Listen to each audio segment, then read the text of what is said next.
qualquer profissão, você precisa ter muito amor por aquilo que você está realizando, você precisa ter muita paixão, muita garra e acreditar no trabalho que você faz. Então, gostar daquilo que faz é muito importante. Eu escolhi turismo por uma paixão, então era o que realmente eu queria. E eu consegui crescer na minha área como turismóloga. Eu entrei na empresa que eu estou hoje como estagiária do curso de turismo e muitos dos nossos estagiários são ou estudantes de turismo ou pessoas que se graduaram. Hoje o mercado turístico é muito dinâmico, então necessita de profissionais que consigam seguir essa dinamicidade do mercado. Turismo é uma área muito abrangente, onde você consegue empregabilidade em vários setores, no transporte, em eventos, na hotelaria, no agenciamento, no receptivo das viagens e na emissão desses viajantes, inclusive. Então, ele é um grande mercado que movimenta o mundo inteiro. É uma das maiores economias que nós temos hoje no mundo. E que quando você tem um profissional que é bem qualificado, que tem uma boa formação e que tem formações complementares que também são importantes, como por exemplo os idiomas, você consegue emprego em qualquer lugar do mundo. Considera-se que a primeira viagem turística foi realizada em 1841 por Thomas Cook, que era um inglês. Ele organizou uma viagem entre duas cidades da Inglaterra, uma viagem de trem, para ver um congresso, assistir um congresso sobre alcoolismo, que era um grande problema na época do surgimento do capitalismo industrial. Essa foi a primeira viagem turística registrada na história. Não significa dizer que as pessoas não viajavam antes, mas porque as viagens de antes não eram consideradas turismo, porque antes se viajava e depois se fazia turismo. Quem fala muito bem disso é um autor, é um historiador americano que se chama Daniel Burstyn. Ele diz que viagem em inglês é travel. E travel vem do francês travail, ou seja, trabalho. E travail, por sua vez, vem de trepalium, que era um instrumento de tortura, do latim. Então, na verdade, quando se viajava antes disso, as viagens eram reservadas a pessoas que tinham condições financeiras muito boas, porque eram muito custosas, duravam muito tempo. Você tinha que dar conta de tudo, você tinha que organizar por si próprio o seu alojamento, as atividades que você ia fazer no destino. Não tinha meios de transporte muito confortáveis, nem meios de alojamento muito confortáveis. Então era um tormento, realmente, era quase como uma tortura. Quando surge alguém que vai conseguir fazer todo esse processo ficar mais fácil, isso é o turismo. Essa é a mágica do turismo, que você viaje, que você veja coisas novas, aprenda coisas novas, entre em contato com novas culturas sem sofrer nesse processo. Porque tem um grupo de profissionais que vão lhe acompanhar antes, durante e mesmo após a viagem. Os primeiros cursos de turismo aqui no Brasil devem vir aí dos anos 70, 80. Eles eram cursos mais curtos, cursos de 3 anos, que visavam uma formação mais generalista sobre geografia, história do turismo, alguma coisa de sociologia do turismo. Eu imagino que talvez tenha nascido por essa demanda de formar bons viajantes. Do meio para o final dos anos 90, houve uma formação de um planejador de desenvolvimento turístico como elemento desencadeador de desenvolvimento econômico. Então ele emerge como a saída para os países mais pobres, para as regiões mais pobres de um determinado país. O turista sai, ele recebe a sua renda nos grandes centros e gasta a sua renda nas periferias, né? Então há uma proliferação de cursos no Brasil.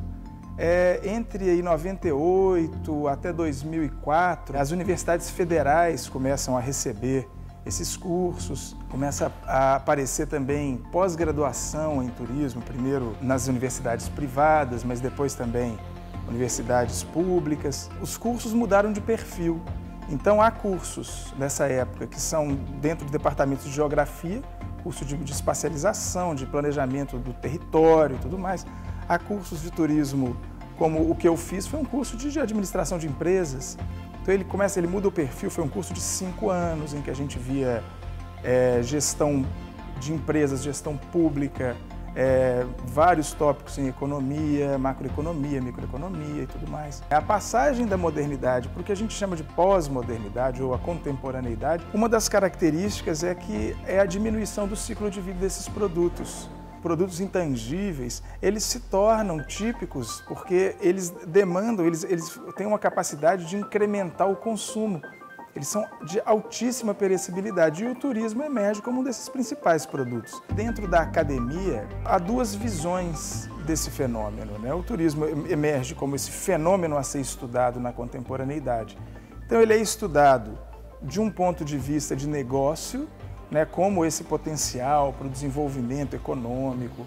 E tem uma visão de turismo não como negócio, mas como ócio. A gente poderia chamar de uma visão mais crítica, né? Uma escola que nasce exatamente para criticar essa predominância do pensamento de negócio. O turismo, ele, se explorado nesses outros potenciais, ele consegue gerar cidadãos mais interessantes, né? Então, um ponto de vista diferente do desenvolvimento econômico seria o seu potencial pedagógico, de construção de consciência ambiental, o encontro das pessoas com a natureza, né, da cidade que produz encontros e não a cidade que produz individualizações, o encontro de culturas, né? A gente vive num momento de violência extrema.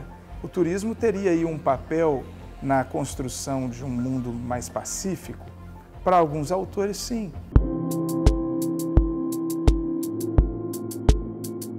Quando eu entro em contato com essas pessoas da segunda turma de turismo, a gente vê que pouquíssimas trabalham na área, poucas foram empregadas. Naquela época a gente tinha a matriz curricular do curso, tinha duas habilitações, gestão hoteleira e gestão da animação turística.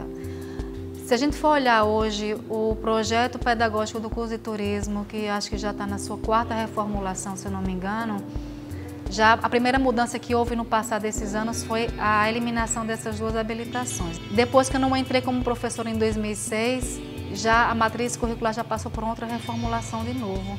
E eu saí para o doutorado em 2012, voltei em 2017 e já estava numa 4ª matriz curricular. Então tudo isso na tentativa de fazer com que realmente a maioria das pessoas que terminam o curso de turismo consigam se empregar na área, né? O objetivo do curso de turismo permaneceu o mesmo, que é formar o gestor no turismo para trabalhar, para atuar tanto no setor público quanto no privado. Isso aí permanece. Agora, o quadro de disciplinas ofertadas, a forma como a gente vai fazer a carga horária mais dedicada a atividades complementares do que você estar em sala de aula, ao fato de você enfatizar também a atividade prática, ao fato de você oferecer disciplinas que o mercado está pedindo mais, né? Hoje eu vejo como professora quantos meus alunos têm muito mais facilidade de se inserirem no mercado, em boas posições, do que antes. O curso, quando eu entrei, ele era relativamente novo. Então nós tínhamos, eu acho que no meu curso inteiro, eu tive 2 turismólogos como professores. Então hoje a gente tem muito mais turismólogos como professores titulares do curso de turismo. Então eles trazem os alunos mais próximos da nossa realidade, porque antes a gente tinha a teoria, mas não tinha a bagagem da prática de uma pessoa que estudou e que conhece, que vive isso e que conhece pessoas que trabalham na área. Outro diferencial que nós temos aqui na UFRN, que eu considero muito importante, é o fato de que nós temos um curso completo, um curso que tem graduação, mestrado e doutorado. Essa pós-graduação, ela tem um trabalho bastante forte, tanto na área de gestão do turismo, quanto de desenvolvimento regional, né? E tem atuado na formação de diversos profissionais de todo o país, inclusive do exterior. Nós temos hoje alunos que são de outros países e que hoje estão aqui conosco trabalhando em prol do benefício dos seus destinos. Quando nós formamos um profissional para trabalhar no setor do turismo, nós estamos formando um profissional que vai trabalhar em qualquer lugar do país e inclusive no exterior. Está tudo muito mais rápido e é muito mais delicado.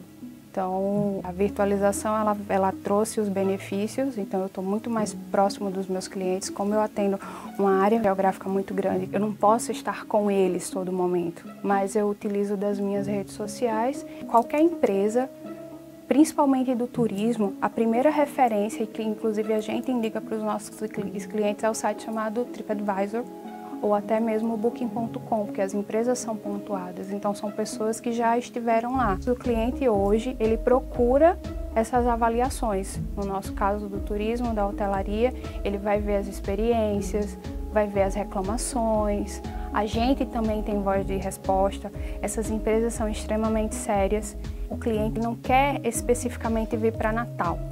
Ele quer viajar. Aí começa com Natal e vai acabar em outro lugar. Então muda o comportamento certamente do cliente. O mundo se abre muito mais. Se a empresa e se as pessoas souberem trabalhar bem as redes sociais, a gente tem como melhorar muito e deixar mais rápida a comunicação. Essa virtualidade, ela transforma o cenário do turismo, porque hoje você tem a produção de espaços que são vendidos, que são comercializados virtualmente. E hoje o turista, muito antes de chegar no destino natal, ele já sabe tudo que ele vai encontrar aqui. Ele consegue inclusive experienciar virtualmente todos esses espaços. Então também é muito mais difícil você surpreender esse turista. É muito mais difícil você trazer um diferencial, trazer uma novidade para algo que ele já virtualmente conhece. Então é um cenário de muitos desafios. A pós-graduação, ela ajuda a especializar esse profissional, que então ele consegue ter uma amplitude de visão sobre o seu mercado de trabalho e sobre especificidades daquilo que ele vai cientificamente estudar. Isso nos traz uma competência profissional muito maior e um diferencial dentro desse mercado. O turismólogo, nesse processo de transformação digital, né, que o mundo vive, ele entra justamente para entender esse comportamento do consumidor, né, e também para ajustar as estratégias dos destinos e, no caso do Sebrae, que é a instituição que eu trabalho, né, junto aos pequenos negócios, orientando essas empresas para tirarem o maior proveito da atividade turística, né, seja antes da viagem, né, o turista está planejando, está pesquisando, está fazendo pesquisa em comentários de pessoas que visitarem o destino que ele pretende viajar. Durante a viagem também ele está conectado, né, avaliando lá o atrativo, o equipamento. Então, durante esse processo é importante que as empresas, os gestores desses destinos entendam esse novo comportamento, vamos dizer assim, do viajante para poder direcionar suas estratégias, né, para poder atrair mais visitantes e com isso fazer girar a economia que o turismo movimenta. Como o turismo é uma atividade inseparável, ou seja, ela é produzida e consumida no mesmo momento, necessita que o profissional esteja preparado para ser hospitaleiro, para proporcionar uma experiência única a esse cliente. É mais uma tendência, né, do perfil do turista, ele quer ter uma experiência autêntica, né, ele quer fugir, né, desse turismo de massa, né, que vem há alguns anos já sendo trabalhado, que é importante também porque movimenta uma série de atividades de restaurantes, da hotelaria, que depende também dessa atividade. A gente já identifica diversos potenciais do turismo que vão além desse desenvolvimento econômico. Alguns autores dizem que não se materializa de fato, porque o dinheiro que o turismo faz circular, ele fica muito pouco dele fica nos destinos. A grande maioria fica nas grandes empresas de transporte, empresas aéreas, bandeiras de hotéis, então, cuja sede estão nos grandes centros, né? Aquele turista que já vem uma segunda vez, né, em Natal, ele quer ter uma experiência diferente, então ele quer saber um pouco mais da cultura, né, da geografia do lugar, da história, e aí a gente tenta, né, fazer com que os destinos e os negócios passem o mínimo de informação, né, que seja relevante para o turista, ou pelo menos saiba onde tem uma fonte que ele possa compartilhar. Existem os geógrafos que estudam o turismo, existem os sociólogos que estudam o turismo, os economistas, e eles trazem visões disciplinares desse fenômeno. O profissional de turismo, ele tem como objetivo maior fazer essa ponte, entrar nessas disciplinas todas e coordenar essa visão de turismo não uma visão disciplinar, mas como diz um dos principais teóricos nossos, o John Tribe, celebrar a indisciplina do turismo. Vamos celebrar, vamos parar de tentar construir uma disciplina do turismo e vamos celebrar essa indisciplina do turismo, que é a melhor maneira da gente conseguir identificar esse grande potencial do turismo para o desenvolvimento não econômico só, mas para o desenvolvimento humano, né, das sociedades.